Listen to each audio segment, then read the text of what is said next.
ఆశీర్వదించి మరి వేలాది సంఖ్యగా హాజరైనటువంటి మా ఆడబిడ్డలందరికీ కూడా ధన్యవాదాలు తెలియజేస్తా ఉన్నాను.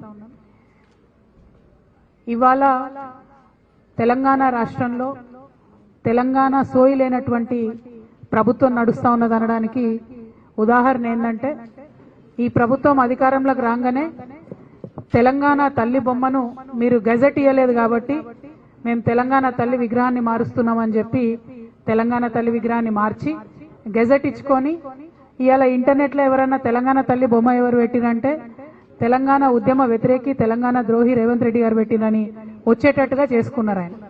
ఇప్పుడు ఇంకొక ప్రయత్నం ఏం చేస్తున్నారు, ఎన్నడూ ఈ సన్నిని వెనక్కి వెళ్ళిపో, వాళ్ళు కనబడుతుంది, వెనక్కి ఎన్నడూ జై తెలంగాణ అన్నటువంటి ముఖ్యమంత్రి గారు కొత్తగా ఈసారి బతుకమ్మ నిమజ్జనంలో పాల్గొనడం కూడా విచిత్రంగా అనిపించింది, మంచి ఆహ్వానించదగ్గ పరిణామమే అనిపించింది. At the same time comedy ఏంటంటే గిన్నిస్ రికార్డు కోసము బతుకమ్మని చేసిరు. మరి రికార్డుల కోసం కాదు కదా, కోట్లాదిగా ఎన్నో సంవత్సరాల నుంచి తెలంగాణ బిడ్డలు, తెలంగాణ ఆడబిడ్డలు నిలబెట్టుకున్నారు ఈ పండుగని. మన తెలంగాణ భూమిని అనేక మంది పాలించినా కూడా ఎవరి పాలనలో అయినా తెలంగాణ బతుకమ్మ పండుగను బతికించుకొని ముందుకు పోయినటువంటి నేల ఇది. ఎప్పుడు మేము రికార్డులు అనుకోలే, ఎందుకంటే ఇప్పుడు కాదు, ఉమ్మడి ఆంధ్రప్రదేశ్లోనే కోటి బతుకమ్మల జాతర అని చేసి బొడ్డెమ్మ నుంచి మొదలు పెడితే బతుకమ్మ వరకు 28 రోజులు కోటి బతుకమ్మలు తెలంగాణ అంతా చేసినాం. కానీ గిన్నిస్ రికార్డ్ కోసం చేయలే, తెలంగాణ రాష్ట్రం రావాలని చేసినాం. ఇప్పుడు కూడా ప్రభుత్వం ఆ పంతాలో ఆలోచించుంటే బాగుండేది, బతుకమ్మకు బతుకమ్మ చీరలు ఇచ్చుంటే బాగుండేది, మహిళలకు ఏదైనా లాభం జరిగేటటువంటి పని చేసుకుంటే బాగుండేది. కానీ రికార్డు రావాలి, ఆ రికార్డులో ఎవరు చేసిండ్రు బతుకమ్మ అంటే గిన్నిస్ రికార్డులో రేవంత్ రెడ్డి గారు ప్రభుత్వం చేసిందని రావాలనే ఒక విచిత్రమైన వింత పోకడతోని ఈ రాష్ట్రంలో పరిపాలన జరగడం చాలా దురదృష్టకరం. మొదటి నుండి తెలంగాణ సంస్కృతి నిలబెట్టుకోవాలని పోరాటం చేసిన సంస్థ, ఆరాటపడ్డ సంస్థ తెలంగాణ జాగృతి. కాబట్టి మరి ఏదైతే కేవలం 10,000 మందితో బతుకమ్మ రికార్డు చేసి ఒక రకంగా తెలంగాణ మహిళలను అవమానించారని మేము భావిస్తా ఉన్నాం. కాబట్టి వచ్చే సంవత్సరం తెలంగాణ జాగృతి ఆధ్వర్యంలో 1,00,000 మంది మహిళలతోని మేము బతుకమ్మ సంబరాలు చేసి గిన్నిస్ రికార్డు ఎక్కించి ఖచ్చితంగా బతుకమ్మ పండుగ అంటే తెలంగాణ ఆడబిడ్డల పండుగ అనేటటువంటి విషయాన్ని నిరూపిస్తాం. ప్రభుత్వం ఆ మరుసటి సంవత్సరం మాకు పోటీ వస్తే దాన్ని కూడా బ్రేక్ చేసినట్టు మళ్ళీ చేస్తాం. అల్టిమేట్గా మా ఆలోచన ఏంటంటే తెలంగాణ తల్లి బొమ్మ ఎవరు పెట్టిరంటే తెలంగాణ ప్రజలు పెట్టిరన్నట్టు రావాలి, కానీ రేవంత్ రెడ్డి గారు పెట్టినని వచ్చే విధంగా వారు ఏదైతే ఈ కుట్రలు చేస్తూ ఉన్నారో వాటిని ఖచ్చితంగా ఎదుర్కోవడానికే ఈ ప్రయత్నం చేస్తాం. వచ్చే సంవత్సరం 1,00,000 మంది మహిళలతోని తెలంగాణ జాగృతి ఆధ్వర్యంలో ఖచ్చితంగా హైదరాబాద్ నగరంలో చేసి చూపిస్తామని సందర్భంగా ప్రజలందరికీ కూడా తెలియజేస్తా ఉన్నాం.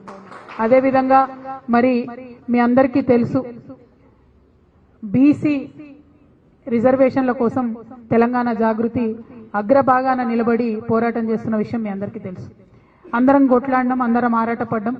బీసీ కుల గణన జరిగినప్పుడే మేము చెప్పినాం, ఈ లెక్క తప్పుల తడక, మీ లెక్క కరెక్ట్ అయితే గ్రామ పంచాయతీల వారీగా డీటెయిల్స్ పెట్టమని ఆనాడే చెప్పినాం.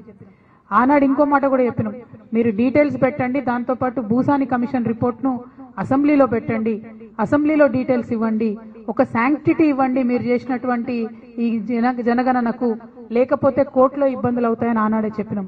అయినా ప్రభుత్వం వినలేదు.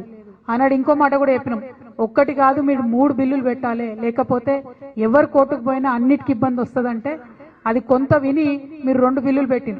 అందుకే ఇవాళ ఏ ఇబ్బంది వచ్చినా కేవలం రాజకీయపరమైనటువంటి జీవోకే ఇబ్బంది వస్తుంది తప్పితే విద్యా ఉద్యోగాల విషయంలో ఇబ్బంది రాదు. అదొకటి సంతోషించదగ్గ పరిణామం.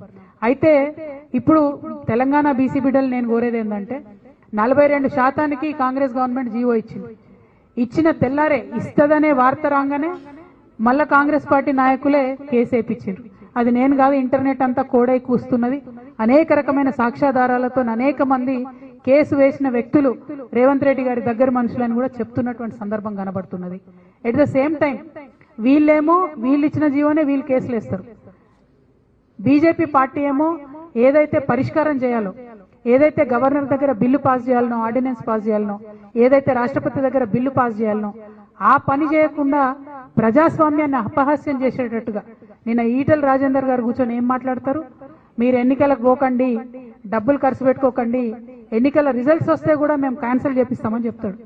ఈటెల రాజేందర్ బీజేపీ పార్టీ ఏమన్నా కోట అండి? జడ్జిల వీళ్ళేమన్నా అంటే వీళ్ళ ఉద్దేశం ఏంది?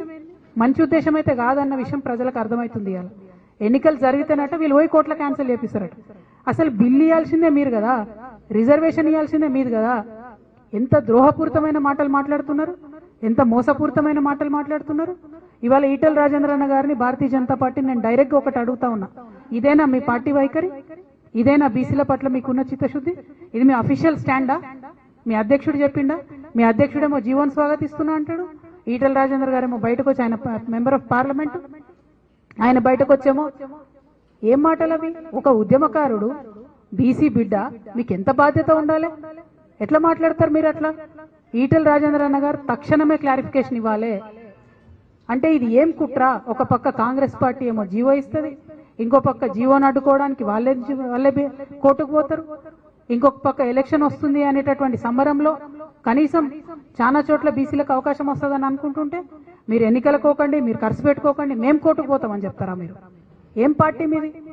మీరు కేంద్ర ప్రభుత్వంలో పరిపాలన ఉన్నారు, ఎట్లా మాట్లాడతారు? కోర్టులకు జడ్జిలకు మీరు ఎట్లా ఇస్తారు ఆర్డర్?